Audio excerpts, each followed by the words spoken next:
Bonjour à toutes et à tous, bienvenue dans la suite de l'épisode spécial consacré à la carrière du réal Cole Bennett et de sa chaîne YouTube Lyrical Lemonade. Donc dans la première partie, on a vu comment Cole Bennett s'est imposé grâce à la scène SoundCloud, mais rester au sommet est souvent plus difficile que d'y arriver. Et ouais. Donc dans l'épisode précédent, on a parlé de son style plutôt cartoonesque, assez psychédélique, qui renvoyait directement aux drogues que les artistes prenaient à cette époque. C'était vraiment marqué que les rappeurs SoundCloud, ils prenaient des trucs pas possibles, quoi. Enfin, oui. D'ailleurs, Juice WRLD en a fait les frais, malheureusement. Frais dans son jet privé. Donc maintenant, on va voir comment il a transformé ce style pour non pas le laisser de côté, mais l'améliorer et l'envoyer dans une autre esthétique plus cinématographique. Je pense qu'on peut dire ce mot. Donc pour rappel, vous pouvez retrouver tous les sujets qu'on évoque sur l'Instagram K27 Podcast en story à la une. Je vous sors aussi des petits réels sympas, donc checker ça, ça fait toujours plaisir. Ils sont trop bien. Donc depuis le 2017, le petit Cole là, il a pas chômé, hein, le petit Cole. Il a bossé. Il a redoublé d'efforts. Merci. Oui. Donc non, il a travaillé avec les plus grands, on va pas parler forcément de eux, mais il a travaillé avec Eminem, Gunna, Nelly Choppa et j'en passe. Donc NLE, you drive me crazy, they have my baby. Vous l'avez ou pas cette chanson? Je l'ai pas. Je l'ai pas en vrai. Oh, arrêtez les gars. Ça c'est ton imitation ou? Ah non, Celui-là ouais. C'est qui la meuf, Achille? C'est qui la meuf? C'est qui? Si je vous dis claviculaire. Non. C'est qui? Ah, c'est Sophie Rey, ah ouais? Mais non. Oh Si. putain, fort. Oui. Bah après je sais pas, je l'ai appris il y a longtemps. Hein. Ah oui. Non, oui. Il y a des exclus et tout. Ouais. Donc J'ai pas compris là, quoi? Il a tourné des Non, trucs je pense avec elle, pas, non? ouais. Non? Je pense pas. Non, je pense pas. Mais moi j'ai plus le feat avec Gambi. Bonjour. Ah oui, c'est vrai. Gros salope. Ah oui, c'est Ah, vrai. il est bon, ouais, non, il est bon là-dessus. Donc il a travaillé aussi avec des rappeurs émergents comme il a fait tout au long de sa carrière et en 2022 on parle de qui? Du petit blanc avec la cagoule, Monsieur Yeat. On commence avec le clip Poppin' de Yeat. Le clip met en scène des voitures de luxe flottant à la verticale dans les airs et des pompes à essence qui se mettent en feu, surtout à la fin. Enfin, c'est parce qu'il y a un deuxième son à la fin. On parle de ça dégaine à la station-service d'ailleurs. C'est une sacrée station-service. Hein. Franchement, Attends, je vais vous mettre les petites images. Ah oui, hein, parce que nous aussi on n'a pas chômé depuis. ça bosse, hein. Ça bosse. Hein. Donc on voit clairement que le montage reste un pan essentiel du clip avec beaucoup d'effets de 3D, qui donnent des esthétiques psychédéliques et qui sont souvent reliés au clip de Cole en général. Donc est-ce que vous êtes des Yeatmen? Moi pas forcément. Ouais, Moi, Yeat, pas du tout. Ouais, j'ai un peu de mal avec Yeat. Il y a des sons qui ressortent. On est tous par là, du coup, parce que... C'est bien. Il y a des sons qui ressortent, mais vas-y, c'est très spécial. Après, ce qui est intéressant, c'est qu'il apporte vraiment il a vraiment apporté quelque chose de nouveau, du coup, au rap US, et faut accrocher. Faut accrocher. Mais il a vraiment son style à lui, son délire à lui, même dans sa gestuelle et même dans son attitude ou quoi, c'est très intéressant, mais à niveau musical, faut s'accrocher. Ouais, faut s'accrocher. Tu sais, tous ces trucs de changement de voix et tout ça, c'est bizarre. T'avais quelque chose en tête? Ouais, il y a un truc en tête. Tu parlais de changement de voix. Ouais. Après, pour le coup, j'ai vraiment très peu écouté et le peu que j'ai écouté, j'ai pas du tout aimé. Mais à contrario, on va en parler après, il y a Lil Yachty. Et Lil Yachty, j'adore. Et pourtant, t'as cette voix. C'est pas vraiment un changement de voix, mais c'est des variations, des trucs. Et ça, je suis fan. Ouais, un peu comme aussi il faisait en France Koba. Ouais. C'est ça, ouais. Non, là, moi, je parlais plus de... Tu sais, il passe d'une voix très grave ou quoi, il peut monter dans les aigus, mais tu sais, dans cette même tu sais, dans ce timbre un peu robotique. Texture de voix. Ouais, voilà, c'est ça, tu sais, un peu robotique, un peu. Enfin, tu sens que c'est trafiqué, tu vois. Ouais. Et bon, enfin, je dis ça trafiqué, mais pas dans le mauvais sens du terme, tu vois.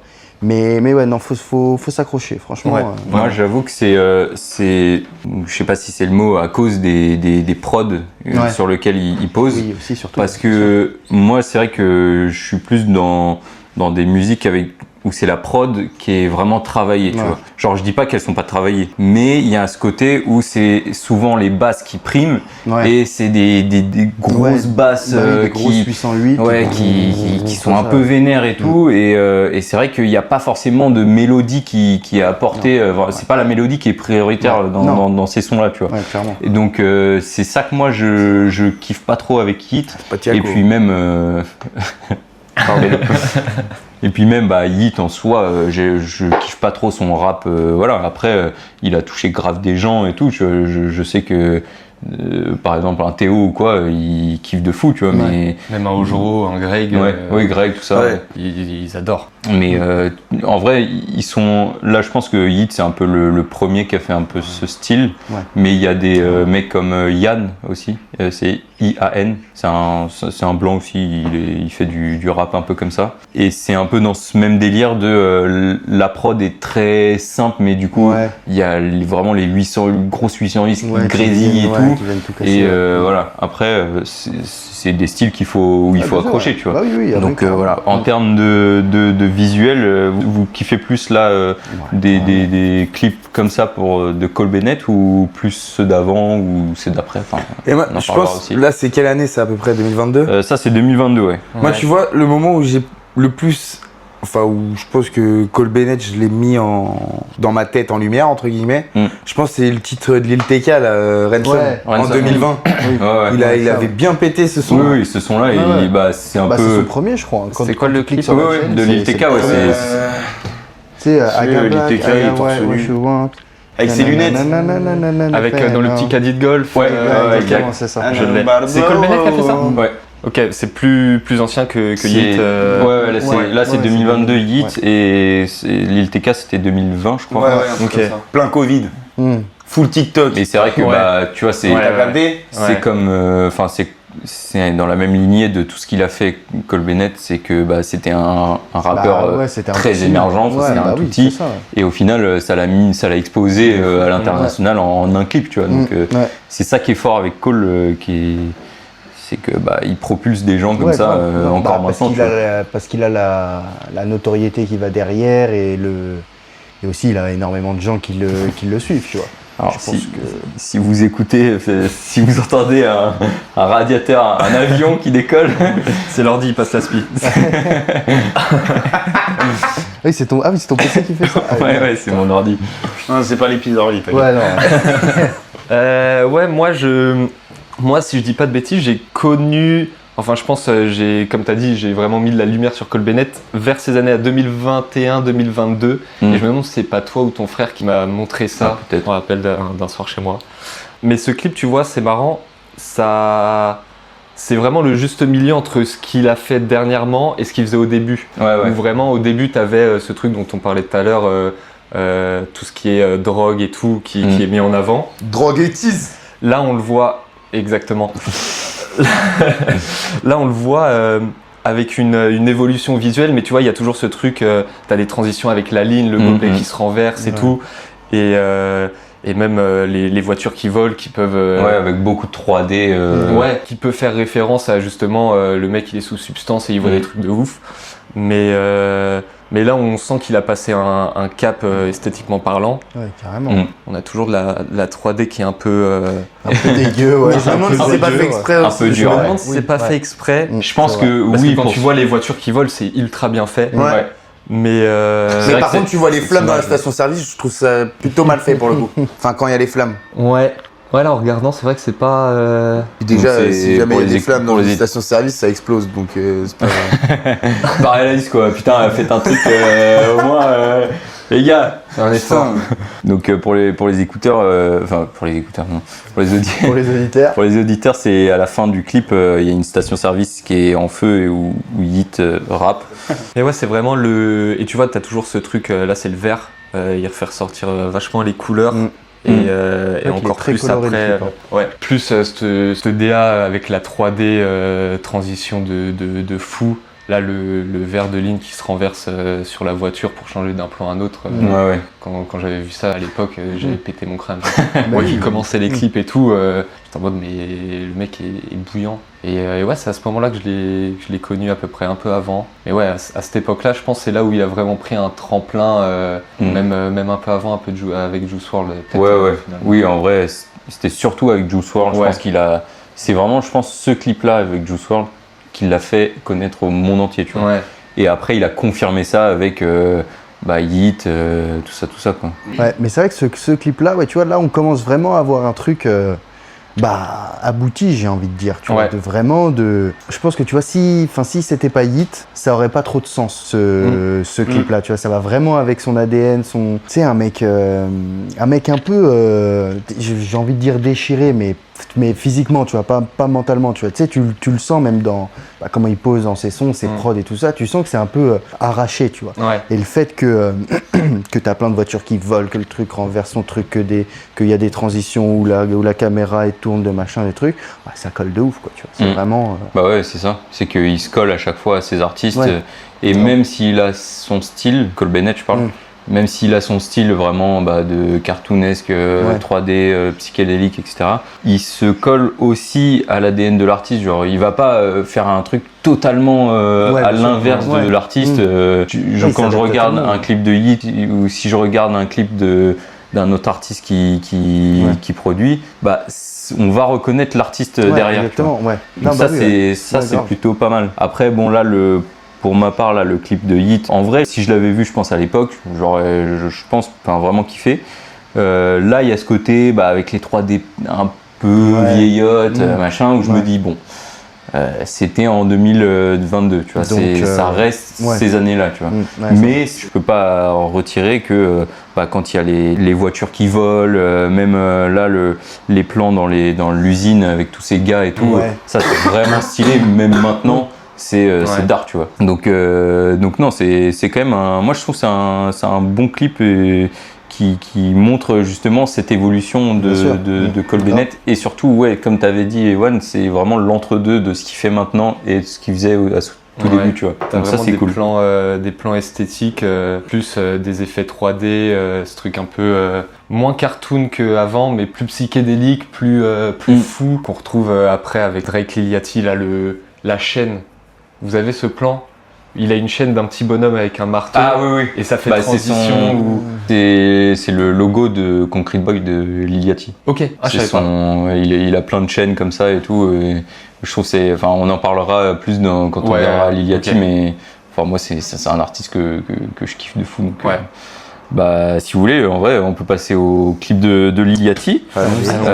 Donc en vieillissant, donc, comme on a dit, Cole Bennett, il abandonne progressivement les effets plus cartoonesques, vraiment de ses débuts avec des petits dessins, etc.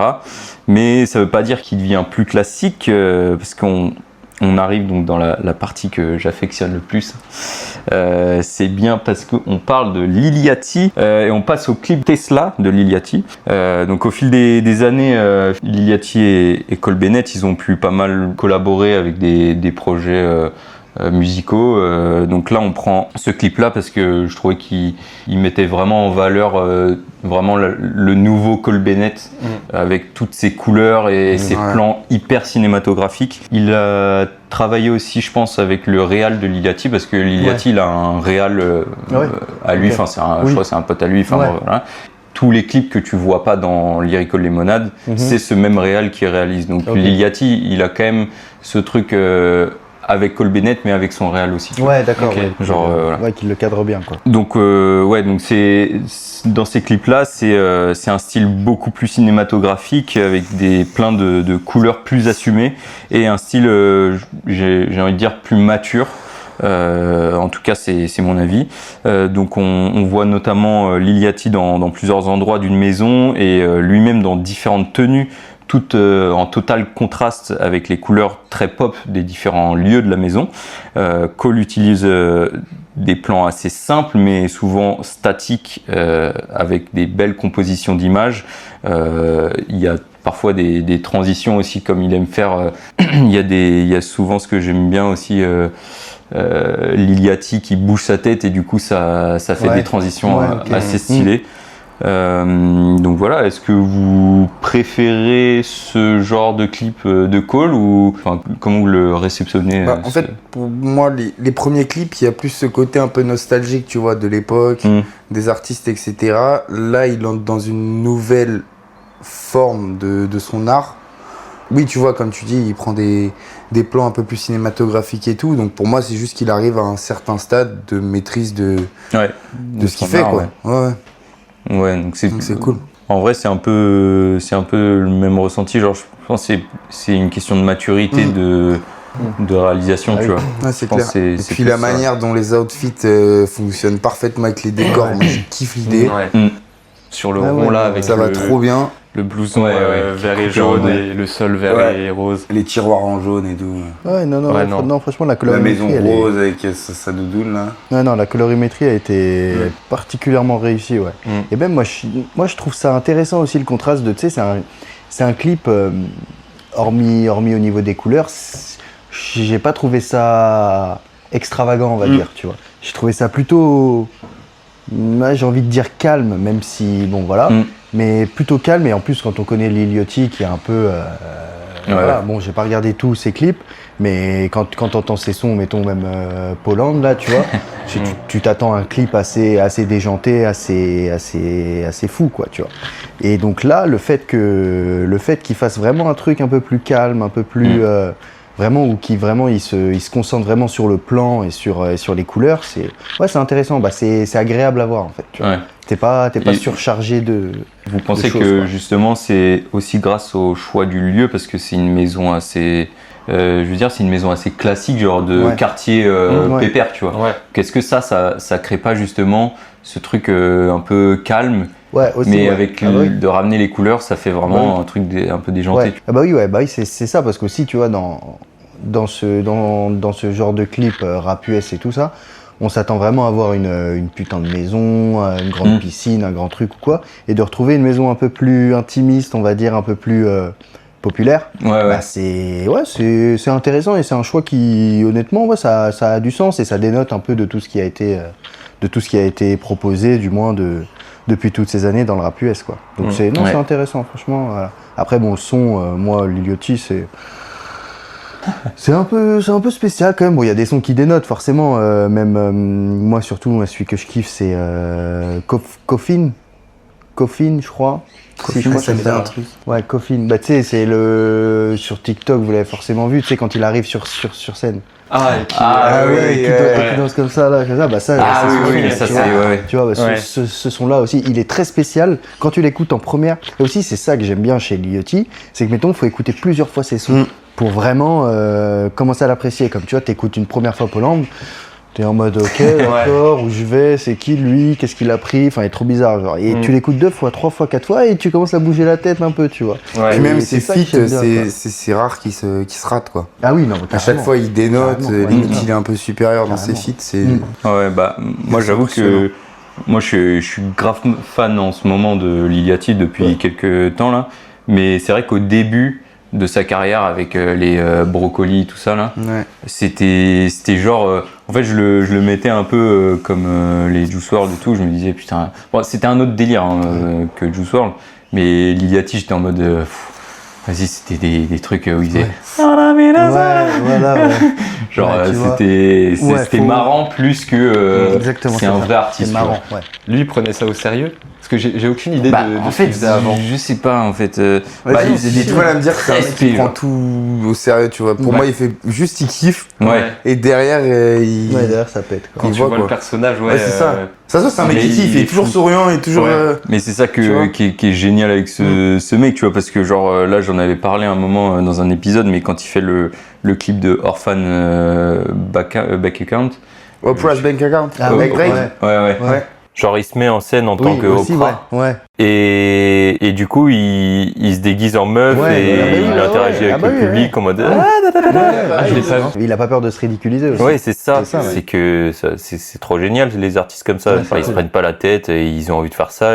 Stromae, il faisait ça aussi. Ouais, très bon. Mais c'est ça que tu vois que ce genre d'artistes, ils créent leur propre univers. Ouais, et c'est clair. C'est vraiment unique, genre. Ouais. Après, c'est le tout d'un artiste aussi. Un artiste qui a pas d'univers, qui est froid ou qui dénote rien, c'est compliqué à le recevoir. Quoi, clairement. Alors qu'un mec bien structuré. Après, je sais pas, tu vois, genre un Kendrick, les gens, ils arrivent à le recevoir. Pourtant, il est hyper froid. Ouais, c'est vrai qu'il est assez froid. Froid, ah ouais. Il a fait des sons quand même dansants et tout ça. Oui, non, quand mais tu regardes. Ce que je veux dire, c'est que dans sa posture d'artiste, je trouve que tu vois, au même niveau, un Drake, il est beaucoup moins froid, tu vois, parce qu'il va se mettre... il a ses périodes aussi. Hein. Ouais, mais tu vois, il va se mettre en scène, tu vois, où on va rigoler de lui, en mode on rigole, on est potes avec lui. Ouais, tu vois, un exemple tout simple, No Guidance avec Chris Brown, par exemple. Oui, tu vois, des trucs comme ça. Alors que tu vois, un Kendrick, il va être genre hyper professionnel. Ouais. Bon, c'est hyper bien, hein. Je dis pas le contraire. Mais tu vois, ce mec-là, il va pas se mettre en scène en mode... il va toujours être carré, pro. Ouais, c'est ça. Tu vois, des rappeurs à l'ancienne. Parce qu'il vient d'où, Lil Yachty? C'est Atlanta? Atlanta, c'est des gars d'Atlanta. Et tu vois, là, moi, où je rejoins un petit peu plus le truc de... Les artistes US sont plus... ce truc artistique de leur carrière, etc. C'est que par exemple, là, un Lil Yachty, il a sorti son album... Avec les visages déformés, là? Ouais, Let's Start Here. Ouais. Genre, cet album-là, c'est pas du tout du rap, c'est un espèce de... Enfin, c'est du psychédélique. Mélodique. Ouais, mais t'as un peu ce truc pop, un peu rock sur certains sons. Rock, très rock. Ouais, c'est du rock psychédélique un peu. Et de faire ce genre de move, tu vois, je trouve ça hyper intéressant et moi, perso, je l'ai plutôt bien reçu. Et il y a des sons, ils sont archi bien, tu vois, qui sont pas du tout rap. Et c'est très cool. Ouais, je me le suis pris pleine figue aussi. Ah ouais? Ah ouais. Franchement, c'est vrai que toi, tu l'avais bien. Après, moi, je kiffe les voix un peu, un peu hors du commun. Je kiffais Timal à l'ancienne avec sa voix grave rock, un peu cassée. Là, Solalune, Lil Yachty, ça colle de ouf. Et ouais, non, franchement, je kiffe. C'est un des seuls artistes US que j'écoute en fait. Là, ça fait un moment que je l'ai pas écouté. Mais ouais, des fois, je me repasse des petits sons et c'est le seul que j'écoute. Et il t'a pas permis de faire une passerelle derrière avec d'autres rappeurs, ouais? Non. Ah ok. Non, même... Après, tu vois, moi, je te comprends parce que moi, tu vois, j'ai des passerelles avec plus le R&B français. Ouais. Tu sais, avec des Taïk, Tiakola, tout ça. Mais c'est pas pour ça que je vais me tourner vers d'autres trucs. Ouais. Oui. Alors tu vois, il va pas écouter un Niska, Léo, quoi. Ouais, clairement. Donc non, là, je trouve que ce clip, il représente bien l'ADN des deux artistes. Donc ouais, non, c'est très très fort. Non, ouais, c'est surtout, c'est fait subtilement, quoi, tu vois. Ouais. C'est vraiment, tu vois, ils en ont pas trop fait, mais en même temps, ils ont fait ce qu'il fallait. Mais tu vois, tu disais tout à l'heure que tu trouvais le clip pas déjanté. Ouais. Moi, je le trouve un peu déjanté. Ouais. Alors, il y a moins de folie que dans le clip de Hit, par exemple, où tu as beaucoup de 3D, beaucoup d'effets et tout. Là, c'est vraiment des plans simples, des effets de caméra et tout. Mais dans les couleurs, tu sais, t'as quand même ce perso un peu fou dans un décor limite. Ça fait un peu bisounours. Oui, aussi, c'est ça. Genre là, ça me fait penser peut-être à un décor un peu Barbie avec le drap rose, la porte de garage et tout. Et t'as vraiment ce truc... Même si je dis pas de bêtises, la cuisine elle est pas vide. Non, il y a quelques trucs, mais c'est à l'ancienne, très épuré, un peu à l'ancienne.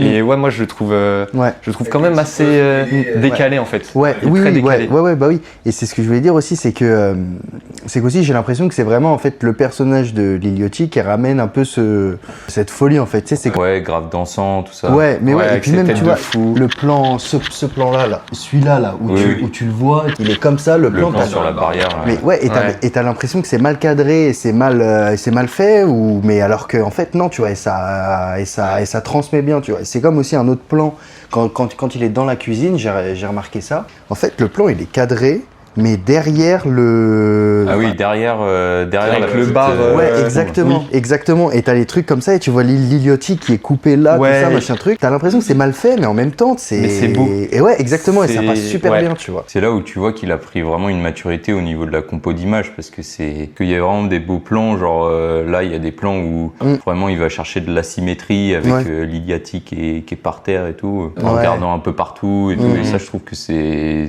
vraiment très cool, genre. C'est bien de faire les deux, parce que en vrai, le même clip avec que les plans statiques et tout, un peu classique, genre ouais, c'est très bien travaillé tout ça, mais s'il n'y a pas de folie, bah ça aurait été beaucoup moins intéressant, genre. Ça colle vraiment à son univers et à la folie du mec, genre. Ouais, grave. Ouais. Et ouais, moi aussi, ce que j'aime bien, si on peut faire une petite conclusion sur Cole Bennett, voilà, c'est qu'il arrive très bien aussi à se détacher de son style pour se coller aux autres artistes. Je pense notamment au clip de Justin Bieber, Yukon. En noir et blanc. Ce clip-là, il est hyper beau, genre. En noir et blanc sur le bateau, là, c'est magnifique. Ouais. Mais tu vois, je pense l'Iliotti, il l'a aidé un peu Cole Bennett à affirmer aussi son délire. En fait, je trouve que les deux fonctionnent hyper bien. Moi, perso, les clips que je préfère de Cole Bennett, c'est les clips de l'Iliotti. Ah oui. Ouais. Entre Strike, le plan avec la veste rouge là, je la trouve incroyable. Et pourtant, tu vois, il y a certains plans, le plan dans la forêt, il est pas incroyable, mais t'as la gestu de l'Iliotti, t'as cette folie qui est encore là et ça suffit, genre. T'as pas de 3D, t'as pas de transition. Oui, et puis c'est des clips qui, avec les images, arrivent d'un côté à faire un peu oublier le son, enfin à mettre le son au second plan. Mais je trouve que, enfin, pour le coup, l'Iliotti, le fait qu'ils travaillent ensemble avec Cole Bennett, il y a un peu ce mélange, ce mix, cette alchimie entre les deux qui crée ce truc. Mais de base, je trouve qu'ils s'adaptent aussi assez facilement aux autres artistes. Et c'est ça qui est bien, c'est que justement, ils ont trouvé eux deux un vrai milieu. Donc c'est ça qui est cool. Ouais. Ça, à contrario du clip de Hit qu'on a vu juste avant, ça c'est un clip qui va perdurer dans le temps. Tu retournes dessus 6 ans plus tard. C'est ça. Bah, Hit, ça va mal vieillir. On l'a déjà vu maintenant. Il y a quelques trucs qui nous chiffonnent. Là, un clip comme ça, c'est intemporel. C'est intemporel, exactement. C'était le mot que je cherchais. Après, moi je suis désolé, mais Lutin et Niska, c'est beaucoup plus intemporel. J'allais pas voir ce clip.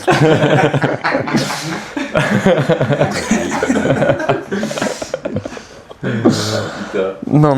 Et au moins, on a des souvenirs. Ah ouais. Et j'ai arrêté un pote de Niska quand même. Oui, Léo a une carrière d'acteur policier. Et oui, la Mégane au service de l'homme. Avec le petit Giro, tout ça. C'était bien fait. Et oui, c'était pas trop mal. Allez, comment enchaîner avec bon courage. Donc, dernier mot sur la carrière de l'artiste. Quelle période vous avez préférée? Moi en vrai c'était les débuts, hein. Franchement. Vous avez parlé d'Eneli Choppa aussi à un moment donné. Moi c'est comme ça que je l'ai connu. Eneli Choppa, c'est sur Shota's Flow 1. Je crois c'est avec il a fait avec Blueface en feat. Oui. Ce fameux clip là où il bouge comme ça avec le barbecue et tout ça, et t'as Blueface qui arrive comme ça. Ouais, moi c'est comme ça que j'ai connu Lyrical Lemonade et que j'étais en mode OK, attends.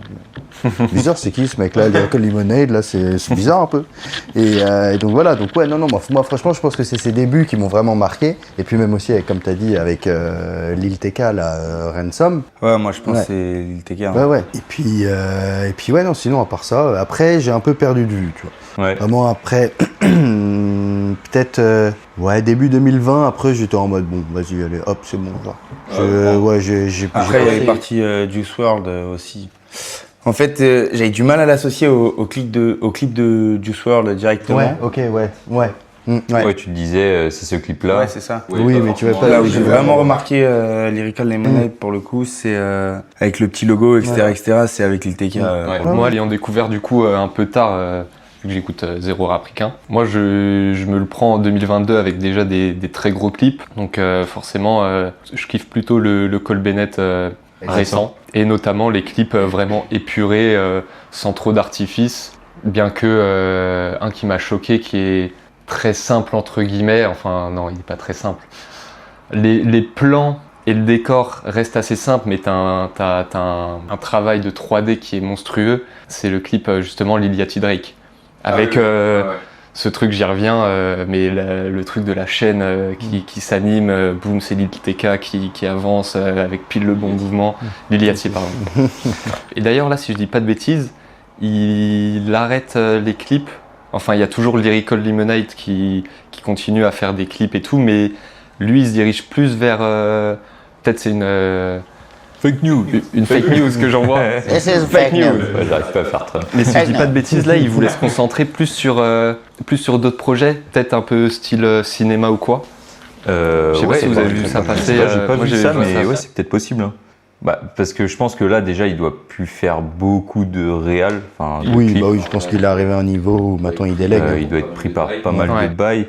Et surtout, j'en avais parlé dans le premier épisode, mais il avait organisé dès le début de sa carrière des concerts. Et donc là, c'est parti à un autre level. Ouais. Donc là, il a maintenant un festival. Et je sais plus le nom, mais c'est un... Enfin bref. Et c'est genre, c'est un gros festival, hein. C'est aux États-Unis, c'est genre après le Rolling Loud, c'est lui quoi. Ah oui. Donc c'est pas mal. Ouais, il s'est créé un vrai empire derrière. C'est fou. Et puis t'as la SAP, t'as tout le truc autour. Bah oui, mais t'as tout le merch. Maintenant, c'est plus un homme d'affaires qu'autre chose, tu vois. Mais tout le monde a envie d'arriver à ce niveau-là. Hein, c'est sûr. Mais donc non, c'est pas déconnant. Hein. Mais même c'est pour un mec comme ça, tu vas partir dans le ciné avec tout ce qu'il a eu comme évolution. Non mais carrément, c'est la suite logique des choses. Tout ça.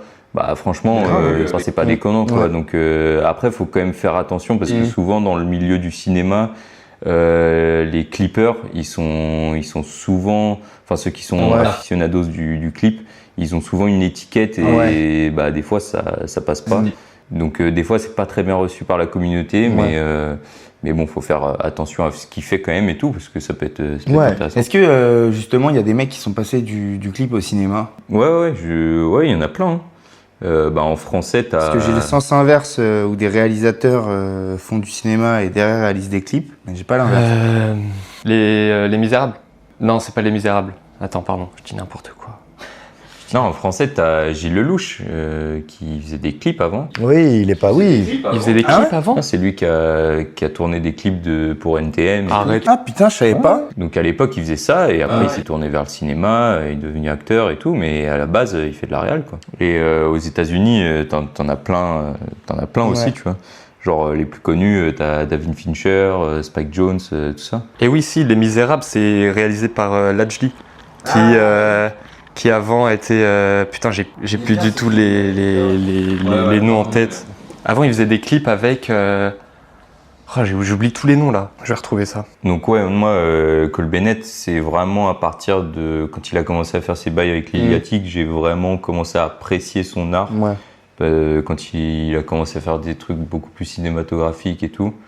Parce qu'avant, j'avais quand même ma petite retenue avec les Juice WRLD, tout ça, mais ouais, quand il a commencé à faire ces trucs cinématographiques et tout avec Lil Yachty, c'est là que je me suis pris la claque, genre. Ouais. Mais ouais, c'est vrai que je le connaissais depuis quand même pas mal de temps, parce que mon frère, il était dans la musique, tout ça, donc forcément, il suivait ça de près, donc voilà, quoi. Mais donc ouais, je pense que c'était un bon sujet, franchement, pour embrayer sur ce format d'épisode spécial, parce que c'est clairement un mec qui a révolutionné, entre guillemets, si on peut employer ce mot, mais le clip de rap américain et en général...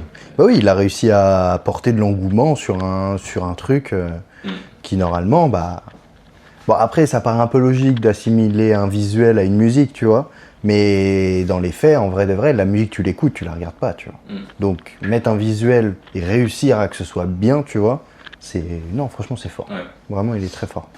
Du coup, pour vraiment terminer là-dessus, est-ce que vous avez des petites recos en 2 spi ou... Moi, j'en ai plusieurs. Moi, j'en ai plein des recos. Là, on va en sélectionner que une ou deux parce que sinon... Voilà. Ok, ouais. Non, j'en ai une musicale et une culturelle, on va dire. Vas-y. Ma reco musicale, c'est Phoenix Felix. Vous connaissez ? Non. C'est un gars de Shoreline Mafia. Ok. Shoreline Mafia, ça vous dit quelque chose ?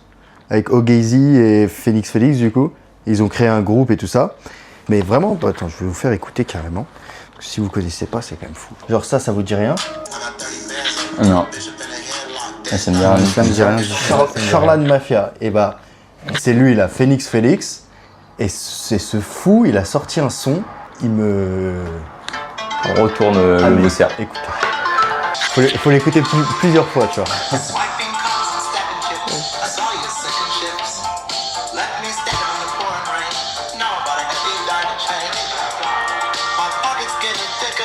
Ah, si, je l'ai entendu. Ouais.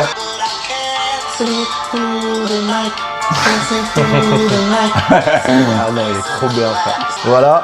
Ça, c'est Marocco. Ça s'appelle Roberts. De quel artiste du coup? De Phoenix Felix. Phoenix Felix, ok. Phoenix Felix. Et du coup, t'as ton autre. Phoenix Flexin. Phoenix Flexin, pardon. Phoenix Flexin. Excusez-moi. Phoenix Flexin. Et du coup, l'autre reco? Et ma reco plutôt culturelle, c'est le putain de musée du George Lucas. Oh, pas mal. Il a fait un musée, il a posé 1 milliard sur la table pour le faire. Et là, il va ouvrir courant fin 2026. Et en gros, ça va être toute une rétrospective sur sa collection d'art. Et pour les fans de Star Wars aussi, il y aura des petites pièces et tout ça machin truc. Ouais. T'aimes bien Star Wars, toi? Non, mais j'ai offert la BD à mon daron. Il a fait une BD, enfin je sais pas si c'est lui, mais c'est une biographie de la vie de Lucas. Lucas, ok. Ouais, avant. En plus, vous avez le même nom de famille, quoi. Et ouais, la BD, elle s'appelle L'attaque des Lucas, je crois. Ah ouais? Si je dis pas de bêtises. Et du coup, j'ai vu ça, je savais même pas que c'était George Lucas au début. J'ai dit, il va kiffer mon daron. Je feuillete un petit peu, je vois que c'est sur Star Wars, il kiffe Star Wars, je lui ai offert. Il m'a dit, il l'a fini en un jour, un bon petit pavé. Ah, trop bien. Et ouais, c'est franchement stylé. Ok. C'est très très cool. Ok, ouais. Donc dans la même vibe. Et ce musée-là, il a été fait par Ma Zedong, un architecte chinois qui, pareil, t'as forcément vu les. C'est très spatial en fait ces trucs. Okay. Et en gros, dans ce musée-là, le Ma Zedong ou un truc comme ça, je sais plus trop comment il s'appelle. Et bah, il s'est dit, vas-y, je vais faire un bâtiment sans angle droit. Genre c'est que des courbes et que des trucs comme ça. Et c'est un putain de vaisseau spatial son truc. Ouais. Okay. Relou pour y foutre l'armoire, mais. Voilà, c'est ça. Mais pour y poser des œuvres, c'est pas mal. Ça peut être pas mal. C'est pas mal, ouais. Toi, Ewan, t'as des trucs? Tout type de recommandations culturelles. Ouais, tout type. Alors moi je vais vous recommander de venir au Fort Paddle d'Anthony. D'accord, donc voilà, on est ouvert entre 9h et minuit. Il faut des jouer super réel d'ailleurs. Et ouais, allez voir sur TikTok. Allez voir un petit coup d'œil sur Instagram plutôt. Et voilà, je taffe là, il y a une super ambiance. Vous venez boire un coup, regarder les matchs de la Coupe du Monde, jouer au paddle et voilà. Ok, c'est top. Je vais rebondir là-dessus. Vas-y, rebondis. Moi, ma petite recommandation sportive, bien évidemment, ça va être la Coupe du Monde de football. Évidemment, hein, on entre dans les 8e de finale. Et oui. On sera peut-être déjà au quart. Ouais, c'est vrai. Voir les surtout la deuxième partie. Surtout la deuxième partie, ouais. Bon, j'espère que l'équipe de France continue son parcours magistral. Elle le continuera, c'est sûr. Franchement, à voir, c'est tellement beau, c'est de l'art finalement. Voilà. Michael Olysée, je t'aime. Et recommandation, je vais dire la dernière saison de House of the Dragon, messieurs. Je sais pas si vous avez regardé les 2 premières saisons, mais déjà il commence très fort avec le premier épisode. C'est magnifique. Des batailles navales. Des dragons. Des maisons. Moi je suis pas trop dans ça non plus. Vous aimez pas trop Game of Thrones? Non, j'ai pas regardé moi. Les gars, branchez-vous. Branchez-vous. C'est vrai, mettre un petit. Regardez les 2 ou 3 premières saisons, je crois, de Game of Thrones. Après, j'ai lâché. Voilà, House of the Dragon. Moi, dans la lignée des séries, j'ai il y a un auteur de livres, là, Harlan Coben, qui fait des petites séries sur Netflix. Et franchement, la série Sur tes traces, elle est banger. C'est avec le même acteur, je sais plus son nom, c'est l'acteur de Avatar. Le rôle principal d'Avatar. Sam ouais, il a un nom. Ouais, c'est ça, je crois. Et franchement, elle est top. C'est une série policière. Enfin, tu suis un gars qui est emprisonné pour le meurtre de son fils, mais bon, après il se passe plein de choses, etc. Et c'est une petite série. Je crois qu'il y a 8 épisodes de 40 minutes à chaque fois, donc ça se fait vite. Tu vois, on l'a fait en une journée avec ma meuf. Donc franchement, c'est d'art. Donc voilà. Et puis après Harlan Coben, j'en ai pas lu beaucoup, mais c'est vraiment bien comme livre. Donc sur ce, c'était la fin de ces épisodes spéciaux sur Cole Bennett. Donc j'espère que ça vous a plu. N'hésitez pas à m'en dire, à me faire des retours, sur les différents réseaux sociaux. Likez, commentez et abonnez-vous. Et puis les gens ont pas ta tête, mais donc pour rappel, tout ce qu'on évoque, c'est sur l'Instagram K27 Podcast que vous devez suivre même. Vous devez suivre. Voilà, vous devez suivez. En story à la une. Suivez sinon. Voilà. Puis voilà quoi, merci beaucoup. Je vous retrouve. Et vous allez voir. merci les gars d'avoir participé. Bravo. Pas de problème. Il y aura peut-être des petits couacs d'enregistrement. Ça, c'est le risque du métier. Bravo Léo. Et merci d'avoir écouté. On se retrouve du coup la semaine prochaine pour un épisode du mois. Merci beaucoup. Ciao. Merci à toi. Oui. Merci Léo. Bisous. Ciao. Ciao. Kombucha. Ciao.